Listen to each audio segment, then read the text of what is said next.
Hello everyone, this is Fantastic Worlds, welcoming you back to Lovecraft Country and Cultist Simulator. Bad ends, lesser legacies, and a minor victory. Yes, as you may or may not know, the recently reached the second supporter stretch goal, say that 3 times fast, and there are now 2 bonus episodes per month, the contents of which are voted on by the supporters. So we're only $3 away from the next stretch goal, which of course is a 3rd episode, and should we ever reach the 4th stretch goal, that would be an entirely new series voted on by the supporters. And of course, if you want to help reach those stretch goals and vote on the content, down below there are links to the Gumroad payment platform. But for now, let's dig into this. Now, as you probably know, if you've followed this channel for any time, the Cultist Simulator is probably my most popular series. This episode being voted on was kind of a given on that one, but I gotta let you know, not exactly an easy one to do, because it is sometimes hard to lose in this game. I'm serious. It took me 3 tries to get the arrested ending.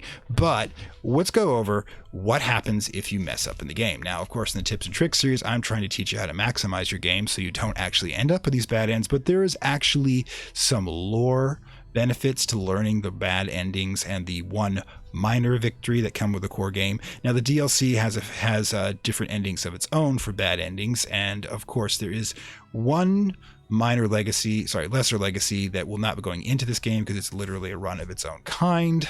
But we're going to tackle everything else. So without further ado, let us begin. Okay, so let's go over the easiest bad ending to get, and that, of course, is dying. In the core game, the easiest way to die is to starve to death or become sick. Now, in this case, I've managed to arrange it so we're doing both. As you can see, we have no funds. Well, technically we have the 2 that we're chewing up here, but you also see the Season of Sickness has also grabbed our health. Now, essentially what happens is you run out of health cards. The next time you either get a sickness or, of course, the easiest way is you start starving, and then when you run out of funds. So, let this continue. All right, the affliction card, of course, is here. We're shortly going to be having when this has no funds to grab onto, we will, of course, begin starving, and I'll show you that card as well. Yeah, it's not a card you want to get, but for the sake of completeness, we should probably go over it. Yeah, I spent all the money at the bookstore to speed this up a bit. It's remarkably not as easy to out and out fail sometimes. The game gives you a little bit of leeway to try to pull back, which is nice of them. But as you can see, the sickness has increased because no health is left, and I'm starving now. If I have nothing to fill the void, like, I could theoretically grab the affliction card, but instead, let's just waste away to nothing. You know, dying in the gutter in 1920. It's not 1923, by the way. I found it's more 1932. Apparently, the 1923 timing is more appropriate to the exile. Yeah, well, I'm contented and dying, which is great. So let's drop dead. There we go. Oh, where will they find me? I forgot I haven't actually died in this version of the game yet. I did die in the exile when I was refreshing myself. But yes, my body is dead. Where will they find me? I am not here. In the end, my strength was insufficient to sustain my failing heart. I was ill or starving, and I had no health remaining. I should have ensured to have money to purchase essentials. I could have used dream to rest and recover weakness. Yeah, the game kind of is telling you you've kind of messed up here. Sun in Rags is, by the way, an interesting character. Is in fact the dying sun. Now, you may recall from some of my previous episodes that I refer to the fact that the sun was killed by the Forge in the Forge. Apparently, there's a lot to that story that I didn't know about, so I started doing research for some of the lore and legend episodes, but wow, when we get to that point, there's going to be a lot to go over. But in any case, it does represent the fact that the sun is now dying in this world and destroying the timeline, and of course, you are joining it down here as a feast for the Menascant. In other words, you are now an image to be carried forward into the next world from the underworld. Anyways, but the thing about that is it immediately unlocks two of the minor legacies. Now, the minor legacy here is the bright young thing, endowed from birth with wealth and talent, a life of ease, comfort, and delight stretches like an amber carpet. Now, the other one you can get, by the way, is the doctor, and we'll go over that when I get to that one. But right now, let's go over the bright young thing legacy. All right, let's go. All right, so the bright young thing. I miss the dawn. I generally do. There'll be plenty more. Remember, different time, different character, different timeline. Now, in this timeline, which is kind of interesting, we are, of course, a rich idiot with no day job. Possibly something done today. Yeah, the this and that one's kind of interesting. One dabbles with writing and one dabbles with painting, but one lives above all in certainty of one's allowance. Sheer good fortune. How lucky I have been. Aspect job. Yeah, you were born into the 1% when you start this one. And as you can see, you start off with 1 health, which is because you don't have much reason or much passion to go to at this point. But there we go. As you can see, I'm going through swimmingly, although Papa's health is not improving. Doors unlock. There we go. We get this and that back, and you get 3 funds. Yep. Essentially, the game recognizes that you ran out of funds to die, and it gives you a legacy where to improve that. So we'll do that again, by the way. And of course, Explorer is unlocked.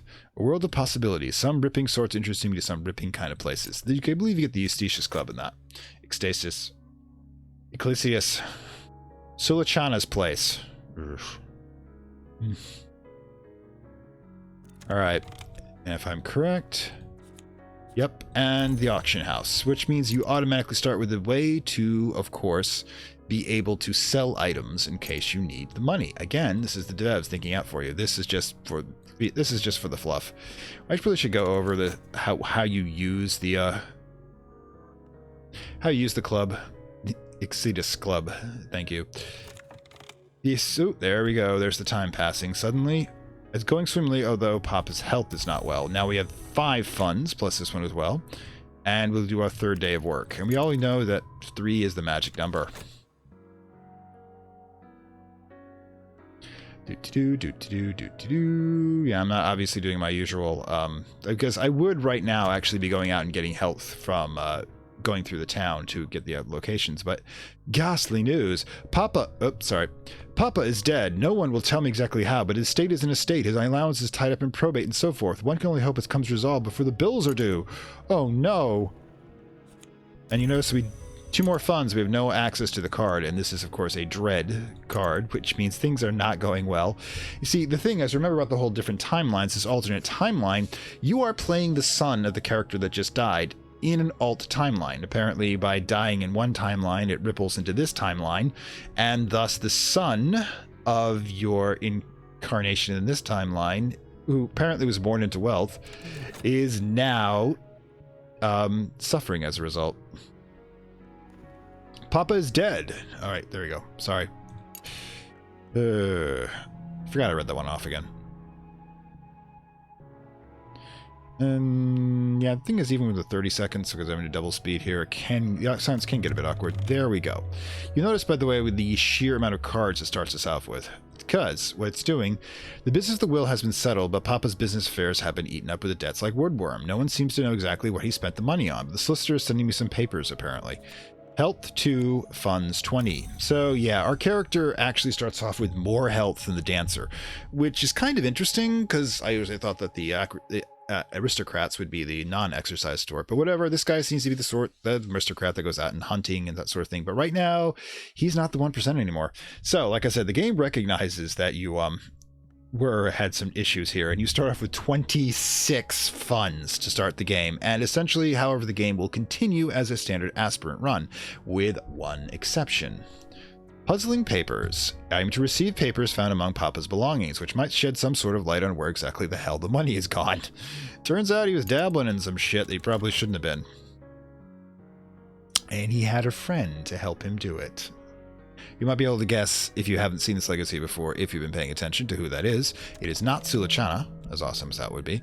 It is, in fact, I received the papers, poor Papa, page after page of desperate scrawl in a visible house and in colors of sleep, invisible gods behind the world. But you know, the more I read it, the more it will not make sense. It doesn't make sense, but it does hang together, and here is Papa's diary.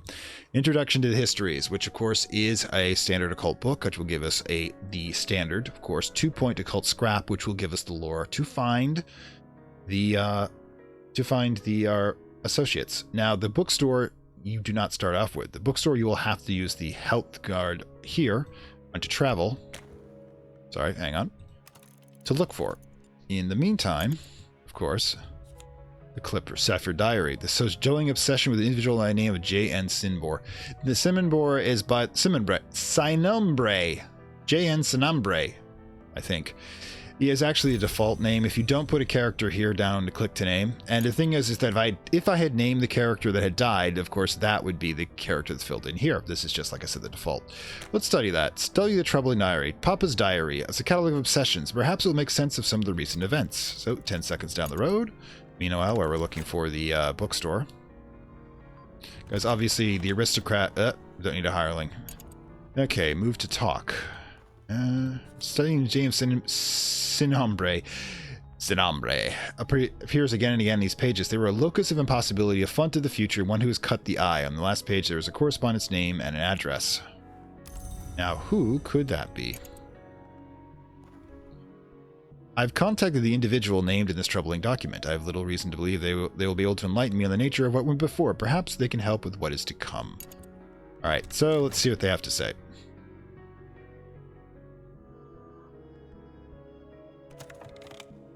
A house without walls. As you can see, the dream one gives us a chilly atmosphere. Now remember, that becomes a dread.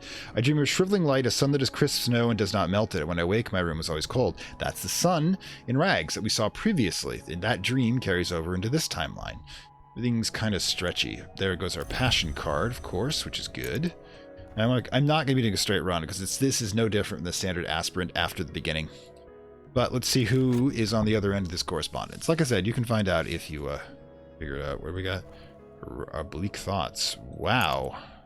Detonates the dread trap, and we're in trouble because that was going to become dread shortly. Now, of course, I can just use a fun to, alright.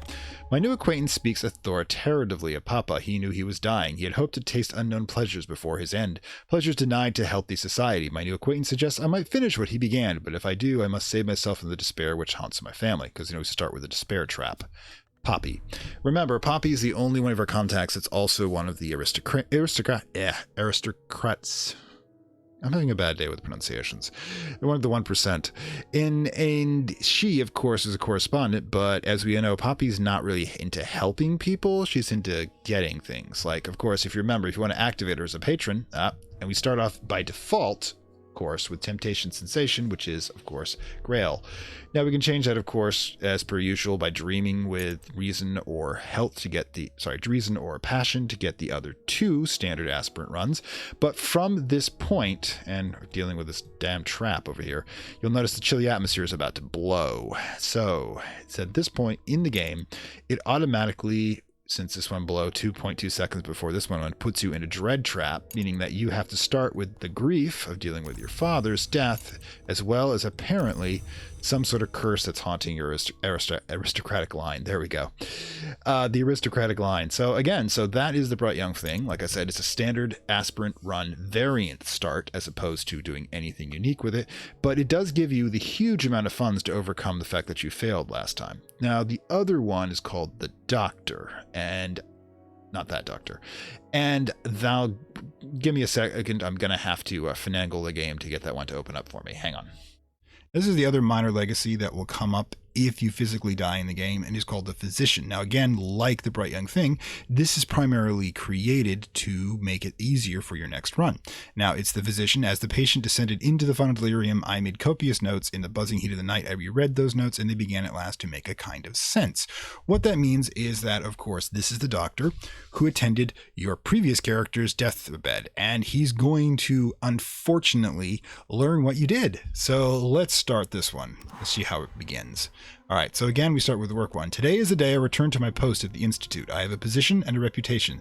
That should mean something, but I begin to dream of something else. Okay, start with a reason card. Of course, you're a learned man. And a position at the Institute. Now, the position at the Institute...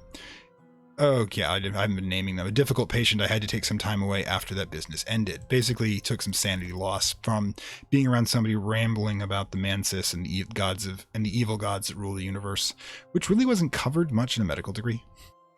All right, the work at the Institute. As you see, begin to unlock here. I finished early. The director's been sympathetic, but I must return to work full time. Now, 2 funds. That's basically the money we've got in the bank. Or maybe we embezzled off our corpse. I have no idea. The old previous character's corpse. I have no idea. Health, of course. The position of the Institute. Long hours, but good pay. Now, you'll notice this is the most important part. It's even more important than the Bright Young thing. While it does start you off with a lot of cash, you still have to go to the regular employment. This is an employment card that has no time out, which means that you will be able to use it any time to get cash. And that is probably if you had to pick between the two, the bright young thing and the physician, as the next run, you pick the physician because this card alone makes it worth it. And you start with fucking 4 reason. Yeah, you start with a college degree, and you have the absolute ability to do the usual run and get another 4 cards. So you could theoretically have 8 reason. Now, 8 reason to me is the weakest of the 3 attributes, but to have that much in reserve when you can transmute reason into other cards as necessary or trade it in for Knock-Lore, that's pretty good too. But of course, the passion comes. My notes spill from the desk drawer where I had thrust them. So basically, this is a Lovecraftian universe. You don't want to learn more about anything. Now, you also notice that the clock has not started as we haven't produced cash yet. The clock that doesn't start running until we, there we go, start doing things. The patient spoke of things that shouldn't have no meaning. The house without walls. Here, go closer. The house without walls, the divided sun, the invisible light. But when I recall how they spoke of that invisible light, my heart surges. I can no longer ignore the notes, or I can ignore the notes no longer. Yep. My own eyewitness account of the ghastly decline of whatever your previous name's character. This is the default. My handwriting deteriorates as the account goes because he starts taking sanity damage. Now this is, of course, goes right back. As I began to read, I recalled the delight in the patient's eye, the music in their voice, but also the smell of the room where they're laid. Basically, your guy died badly. Might specifically be related to the glory ending where you lost to Fascination. Oh, whoops, I should probably show you how this works. There's a dank and clinging smell to the institute halls that never quite leaves one. It's a poor hospital. These poor hospitals in London at the time were essentially where poor people went to die. You didn't get well. And they were essentially, people would beg not to be taken to one. Perhaps it's the paint, perhaps it's the patients, perhaps it's something in the wall. Yeah, it's mold. 60 seconds. As you can see, we've got 1 fund still remaining in reserve from our bank account. Oops, let's move this a little faster. And boom. It puts Dream back on and activates that card. Oh, we got Passion. Give me a second. Odd moments of sense emerge. I had almost just forgotten that curious discussion of the way of Moorland, but now I realize it was the way to Moorland. I've heard of the Moorland, a dealer in troublesome books. The rest of the ravings, it means no more than it did before. How can a house lack walls? Hey, we'll actually get into that if we get to the Mansis legends and lore. What is the glory they yearn for? I can already sense the dreams waiting for me to sleep. So that's where our dream activates. Now, of course, we take Moorlands. It's exactly identical to what we had before. It will just come up with the Moorland card. But, of course, in sleep I am a crooked tree. The world tree, by the way. It's a reference to the axis of the universe and shamans of multiple culture. And I'm using shamans as a general Western term. I know it has a specific term in one Slavic tradition. Unfortunately, I've got to use the words that are common use, but we'll use the axis of the world tree as a navigation point to travel through the realms of the dream world. Moths crawl my bark, symbols of chaos. Dawn begins, although its light is invisible. At its touch, I straighten and reach for the sun. The tree usually represents a person who's into order. They're a contentment.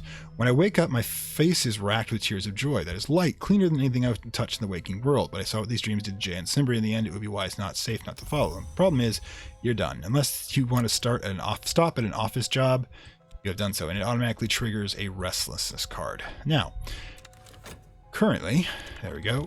You will note I have done some good. The patients are quieter, but not, healthier. Yeah, 60 seconds, 2 funds, no Mr. Alden. You're pretty much good for the game. Now, of course, you'll get to Moorland, and you can just spam this endlessly as needed. You get to Moorland, you buy out all the books. There you go.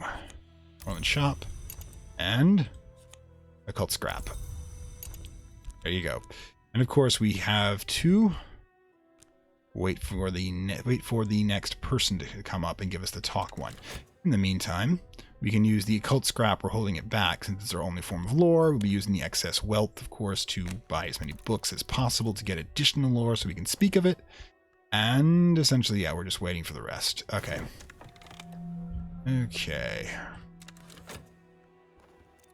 Ooh, I could give into dreams that will devour my reason. Take that excess reason.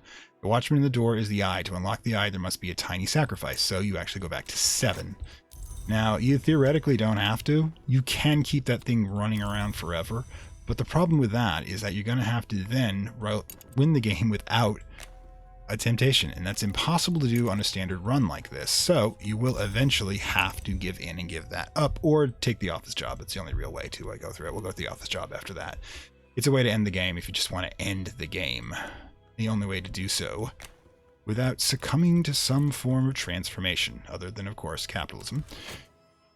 Which is, of course, you don't want to get into my theory about capitalism as a type of magic. We'll be here for hours. Anyways. And boom. Sacrifice is done. I wield the knife in the sleep. There is pain, but the pain is a signpost. You have sacrificed. The first law. Everything has a price. I have bound the wound. I tell him it was an accident. In the dream, I saw the door. Someday I'll pass it. Passion card. Enlightenment. Locksmith's secret. And boom. You've got pretty much all the lore you want. And we're going to have a second level 2 lore for that. You can use either one of these, of course, with your passion card to get access. There we go. To Serpent's Way.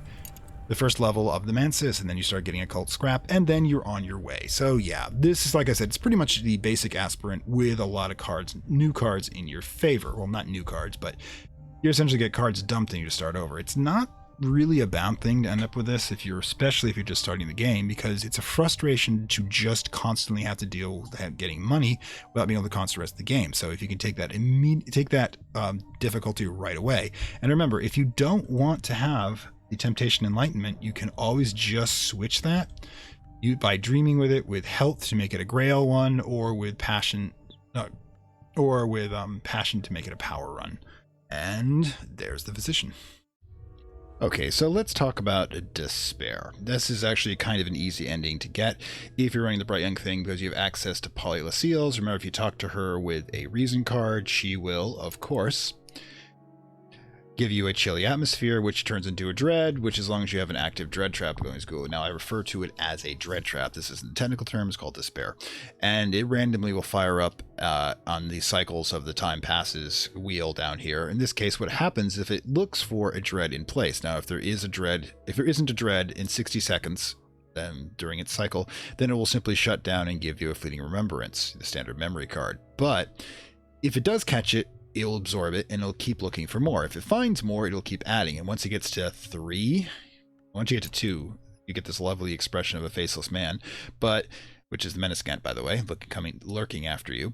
But the thing is that I've been feeding it because, I've got to see how this all works out, right? I'm sure we'll be fine. Utterly fine.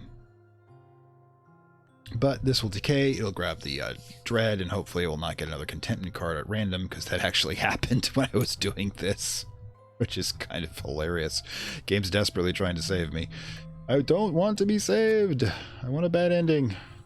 Alright, there we go. That lovely faceless Menacant, the shadow of death that pursues us all, in the game and in life. Speaking of which, here we go into switch from despair to despair overwhelms me. This one's the end. Find contentment now or it's over. And we're not going to find contentment. 3 dread have stacked up here and we are done for this world. It also counts as an illness card, which is actually interesting. And a memory card. Our memories of our past overwhelm us. But let's go on to our bad ending. Boom. Ooh, I love that sound. It's beautiful. Okay, dread ending. No more. Despair, the wolf that devours thought, which is, by the way, if you recall, the dread wolf is a character in this game, as essentially a representation of Fenrir, the wolf that devours the sun. Again, lore and legends, I've been doing research. Am I alive or am I dead? It no longer matters. Now, in this case, some people have said this means your character committed suicide, but it's not actually the case. It comes off more as succumbing to depression than anything else. Yeah. And, it's not as dramatic, but essentially your character is no longer mentally capable of pursuing the path of the occult. And with great time and therapy, you may end up being able to have an absolutely normal life. But, that being said, notable, by the way, that the dread ending, the no more, will always unlocks the medium, which, because, of course, is, you saw the Menacant back there, causes a resonance of death, and therefore your next temporal incarnation is going to be death-touched. So let's talk about the next type of trap that you're likely to encounter, and that is the Fascination trap. It launches randomly from the Time Passes wheel every now and then, and it looks for a Fascination card. If for 60 seconds. If it cannot find one, it will close itself and give you a fleeting remembrance. But if it can, it will remain open and continue to look for other Fascination cards. Now, in this case, I've been particularly feeding it because the 2 cards that cancel out the Fascination that it looks for are Fleeting Remembrance, which is extremely common, and Dread, which is also rather common. So I had to spend about 45 minutes building this up and a couple of false tries trying to get it ready to kill me. So you're more likely to die of another cause, but it still remains out there as a possible bad ending. So now when you first see it, hang on, it comes off saying, the sun flickers behind the shadow, dreams ripple behind the surface of mirrors. I must be careful not to drift from the waking world. Now, remember, your character is now seeing the world as much more fluid.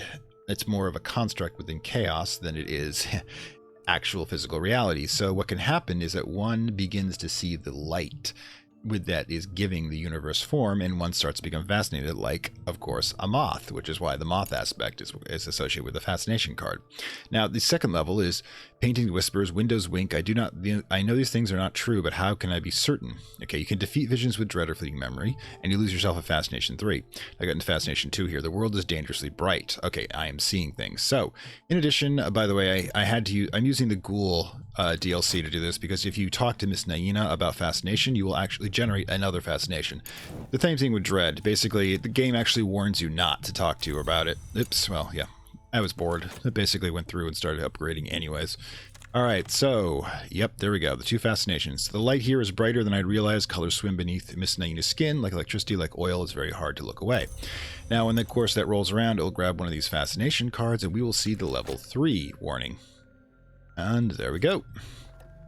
It's still seeing things, and yes, there's that lovely animation of you just seeing the world as a blob, with light struck through chaos. Oh, there's sickness. I got enough health. So, and then it will give us the final warning. There we go. Help me. What is the light that brims the surface of everything? The glory is coming, but it cannot be here to see it. Okay, so essentially you're losing your mind because you are seeing nothing but the light that's flooding the world. You can't see reality as a construct anymore. It's just liquid flowing beneath the skin, and your mind is incapable of handling perceptions. And then finally, boom. And I love that particular sound too. Alright, glory. First it was the dreams, then it was the visions, now it's everything. I no longer have any idea what's real and what is not. Yep, you've lost yourself completely and have become unable to function in normal reality. So odds are your character's going to end up in an asylum somewhere, quality of which depends on your background to begin with, and then you're just lost. So the thing is about this one is that, let's see, if we begin another descent, and slow fade out.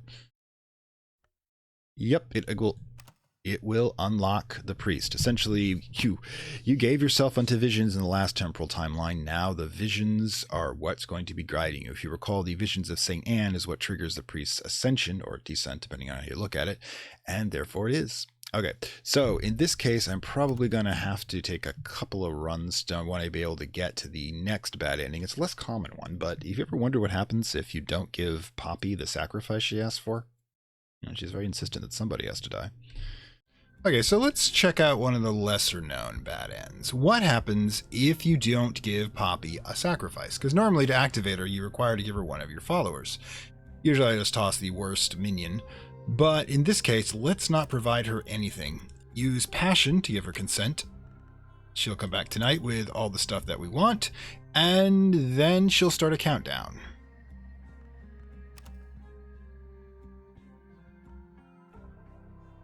Not exactly the most thrilling thing to watch, unfortunately. But yeah, I've gotten a lot farther in this particular run than I thought I would. I've been trying to get arrested, but oh my god, it's become so impossible when you're trying. I mean, look, the evidence is about to dissolve. Okay, so there we go. Now the first thing she does is she gives you a tiny treasure, which gives you your passion back without being exhausted, the funds, and a silver spintra. Now, that's kind of cool, but now we have a countdown. Poppy's request. In the season of rags, Poppy will return. Again, I'm going to melt out here so you don't have to see this thing count down. Okay, so the timer has in fact run out, and we received a friendly visit from Poppy. So, she says, "This is the time, my dear. The sun in rags requires his conclusion." Now remember, the sun in rags is a death god, that resulted from the death of the sun in splendor. Instead of a radiating ball of light, it is a cold sphere of blood, and it requires sacrifice to provide anything. We use the sun in rags all the time for the sunset rite, because we consume a influence, which, there's really not much to that, not much of a guilt trip there, but it's just for a single spell. Now what she wants is an entire human sacrifice, and she doesn't really care who it is. Will it be you, or do you have a friend? Now if you tag the sacrifice, you're going to notice that all of your companions cultists, and they light up. And if I happen to have had any of the parishioners from the priest run I'm doing here, they'd also light up. I could toss them in, but I am going to take the bullet here. Let's see what happens, shall we?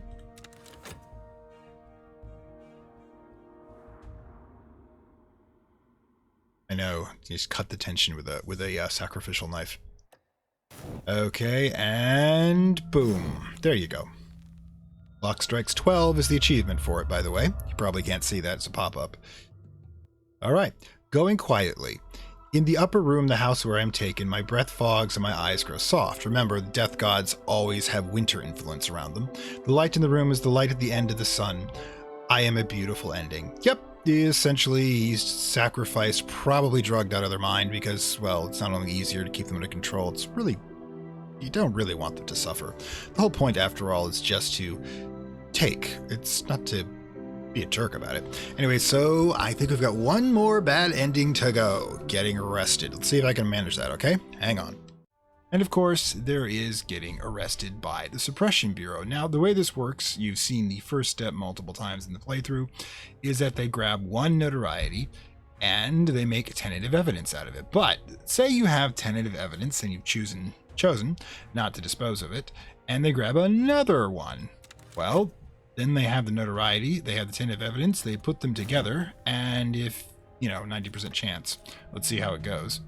When they put together, boom, we have damning evidence. Rating damning evidence. If this ever reaches trial, I will be in serious danger. Even if this hunter is disposed of, another may find their notes. Now, note, by the way, I don't usually let things get this bad. This is just me trying to obviously do the bad ending. And it took a while, actually. Ooh, intuition. I'm going to fail that one. I wasn't paying attention. I'm not really paying attention to the gameplay here because, well, obviously, things are going on. And I have plenty of notoriety in the back because even from this point, I'm going to require another notoriety to activate the damning evidence and to get to an attempt to arrest us. So the thing is that it could be a little while before he does so, and if he doesn't do so in the next 600 seconds, well, yeah, it's going to go back down to tentative evidence, and we're going to start the whole process again. And trust me, I've been there. It's amazing how difficult it is to get arrested when you want to get arrested. Hang on, let's move on to the next step. Okay, so here we have, of course, what happens the next step, which didn't take too long this time, thank goodness. But yeah, damning evidence plus another notoriety, and the Bureau considers my case. My adversary has convinced the Suppression Bureau to consider my case. The Bureau is charged with punishments of the less usual types of criminal, the criminal whose crimes may only exist in dreams. So we're going to let this go by. Now, sometimes when this happens, they'll come for you, and they'll come for your companions. I've actually arranged for it that my companions are absent, so they will only have a chance to go for me. See, is seeking an associate of mine for questioning. If they can't find one, they'll come after me directly. So long as you have a companion out and accessible. I put all of mine on an expedition, by the way. They will go for the suspects first. So basically your entire cult will act as kind of ablative armor. They will, go one by one until you and you alone are remaining. When they're taken, the evidence goes from damning to tentative, and they start the whole process over again. But I'd like to skip to the end here. Now, this is the trial, which of course you are not present at because it's a secret trial, because they're secret police, because this is a dictatorship. The Suppression Bureau is bringing me to trial. There are crimes the state does not openly recognize. I stand accused of one of these. The Suppression Bureau holds its trials in a closed court, and they are not merciful. Unless I can take advantage of a connection, I risk imprisonment. Now, the advantage you need is called a favor from authority. Now, it's accessible in a number of ways, but the easiest accessible way to get it is to enter the Mansus through the white door, which is the second one you'll enter, basically, the level 2, as it were. Go to the Lodge of the Sage Knight, and Teresa there has a 20% chance of giving you the favor from authority. Yeah, it's not a great opportunity, but going to be the one you get access to the soonest and the one you get access to with the least danger, because all she'll ever give you as negative by random draw is a fascination. You can get rid of that easily enough. So, continuing. Let's see what the long arm of the law does to us. Yeah, I don't think I have to worry about funding much longer. I do like how the temporary headquarters, by the way, is just our apartment. Okay, and boom. A victory. I've been found guilty. All my schemes end here. I must prepare myself. Yeah, there's no way to go to win from this point. And boom. We're done. Dun, dun, dun. Law and Order. Law and Order, what would it be? London Extraordinary Crimes, LEC, I guess. Bars across the sun. The nature of my crimes was vague and the trial contentious, but there is a consensus that I have done something I should not. I wish I could have been different. I wish I could have done everything I should not. You ain't feeling bad about getting caught. You just wish you got more done. Many hunters have specific weaknesses. Perhaps you can use those weaknesses to stop them before they come to trial. Now, here's the tricky part, the funny part. And here's the really funny part. If you are arrested by the detectives, the next accessible legacy to you is the detective. I'm an inspector in the capital's police charged with an investigation of the most vile and wretched things that one human does to another. That's right. They learn how to use magic. Huh? You see, that's the thing about this, about the just perspective flip here, is that the detective literally thinks that you are a monster. Now, in many cases, I have played as a monster, but you also know in many cases I've gone under the radar to try to avoid notice or to do anything terribly wrong. I just want to become an immortal. These guys just want to stop me, but they think of me as like some baby-eating monster. And only one of my runs, I have been a baby-eating monster. Well, probably thinking a baby, it was corpses, but you know what I mean. In any case, I'm not going to go over the rest of the detective legacy at this point because it is actually a full run in itself. I may in the future put it up for vote for the supporters as an extra episode. We may get to it this time, but I hope you kind of enjoyed this. But there is still actually one more thing to look at. One thing that is not a bad end, but it's not really a victory either. Let's get to the day job. Okay, so let's talk about one of the minor victories. This would be the office job. You see, your character can decide at any time after getting to the senior position at Glover & Glover, and that means you have to deal with Mr. Alden either by waiting for him to retire or dealing with him in your own way, and then pop it into the work. My job is demanding. I'll need some reason. Toss in the reason. Throw my hands in the correct shapes and begin. But then you have this card. No, you have this slot here that's known as acceptance. I could devote my life to this, which means that yes, your character could decide. Simply put, he doesn't want to deal with this occult things and alien gods and the suppression bureau anymore. He's just going to give it all up, and he's going to go to his job every day and live out his life. So if you do that, I will settle to a comfortable existence. I've given up my dreams. I will live well enough. Yeah, basically, you've given up. Now, at any time before you have 70 seconds to pull that card out to change your mind, but if this is the ending you want, well, let's see what it looks like. Sorry, I can't make it go any faster. I've forgotten. See, the 2 times speed only means it takes 35 seconds, which can seem like forever if you're just staring at a screen. Alright, and boom, there we go. Achievement unlocked. I'm not unhappy. You're not terribly happy either, you're unfulfilled, but evening falls. I have my fire, my books, my clock, my window on the world where they do other things. I could have been unhappy. I'm not unhappy. This was a successful life, and when it's over, sweet earth will fill my mouth softer than splinters. This might be considered a victory. Yep. Your guy gives up. He decides that not dealing with Cthulhu and alien gods and the demiurge and trying to become an immortal and their backstabbing schemes. Nope. He's just going to take the office job, raise a kid, get on with his life. Which, of course, some people may consider to be the happy ending, but that's up to you to decide. Anyways, let's see what this unlocks.